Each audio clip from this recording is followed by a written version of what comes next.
Hello, I'm Gavin, and today I'm going to be talking about adenosine triphosphate, which is an energy-carrying molecule inside our bodies.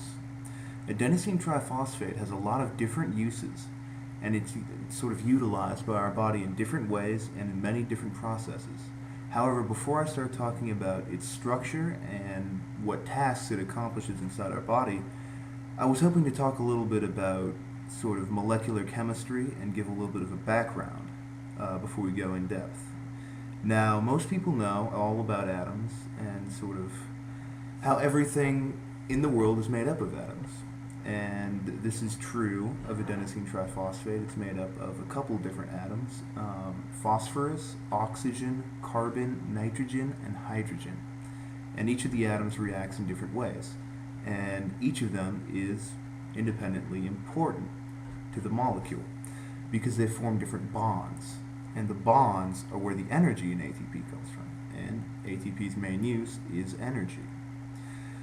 Now, the energy comes from phosphate to oxygen bonds. And these bonds are fairly hard to break, but when you combine them in multiple phosphorus groups, they become easier and easier to break. So, for instance, if you have a phosphorus group with 3 oxygens, they're all bonded together very stably, and it's hard to break. Now, if you add another phosphorus group and another one onto that, then you start bonding these phosphorus atoms to each other, and it becomes weaker.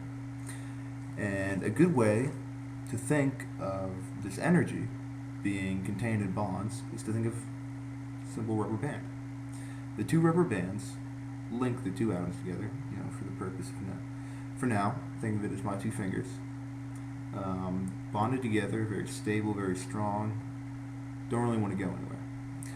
However, when we break this bond, and I'll get into it a little bit later, but we need energy to break this bond. When we do break it, we get all the energy tied up here to accomplish a task, be it creating a new molecule or powering a protein, whatever. So now that you sort of understand that energy comes from the bonds in a molecule, I'd like to show you a model of ATP and sort of show you where the energy comes from in ATP. Now here we go. And each one of these pins represents a different element. The blue, you can see here and over here, represents oxygen. And the white, here, here, and here, are phosphorus. The yellow, which are not very important for the time being, they're carbon. They just sort of hang around. But it is important because it sort of holds it all together. It provides a sort of a base. And here in the red is nitrogen. Pretty reactive.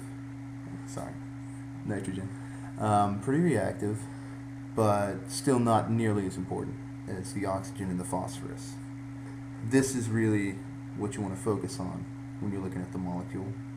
And the energy comes from this little guy right here, this phosphorus to phosphorus bond. And to sort of show you, to demonstrate why this is, or just to show that it is sort of the easy to get to bond, in order to react with this bond over here, you have to take off this one because it's overlapped. You have to take off that one, and then you can take off this one, which is to an oxygen. To break an oxygen bond to a phosphorus, you first have to break the phosphorus to phosphorus bond. That's because it's the easiest one to break, and it sort of is in the way of getting at the oxygen bond due to molecular orbitals, which I won't get into. One of the uses for ATP is to power myosin, which is a protein inside your body that's responsible for muscle movement. And to sort of show you how myosin works is it's a little simple thing: pair of scissors. Now, think of these scissors as not just one pair, but rather, say 1,000 or so linked together at the ends. And when you contract your muscles, this protein myosin closes and brings itself together. So, you start out with your arm relaxed, like the pair of scissors, and as you bring it up and back, there we go. So, in order to accomplish this, you need energy. And where does that energy come from? ATP. Now, let's get our ATP back, and let's break this front phosphorus bond. Get our little rubber band, and then we use this to have a conformational change in our myosin. So this comes over and pulls it together.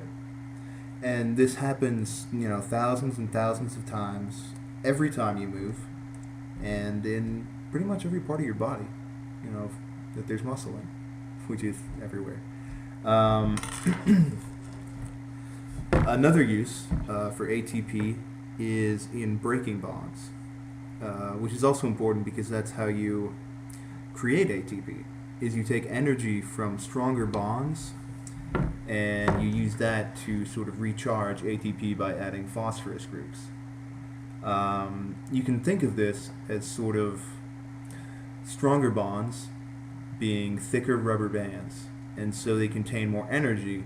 However, to get them off these little thumbtacks that we have, to get them off the atoms, you have to have a little bit of energy go into it. So, in a way, ATP really creates itself, because one ATP will come in and it will use one of its bonds to break a stronger bond, say between an amine group or something, a nitrogen bonded to another nitrogen, and that will give you power. And with all the power and the heat that's released from that, you can sort of stack on more phosphate bonds. So in a process called glycolysis, ATP is sort of invested in a larger molecule, and by the end of the process, you lose the original ATPs you put in. You lose all that energy, but at the end, you end up coming out with 4. So, you sort of double up. 200% return on your investment.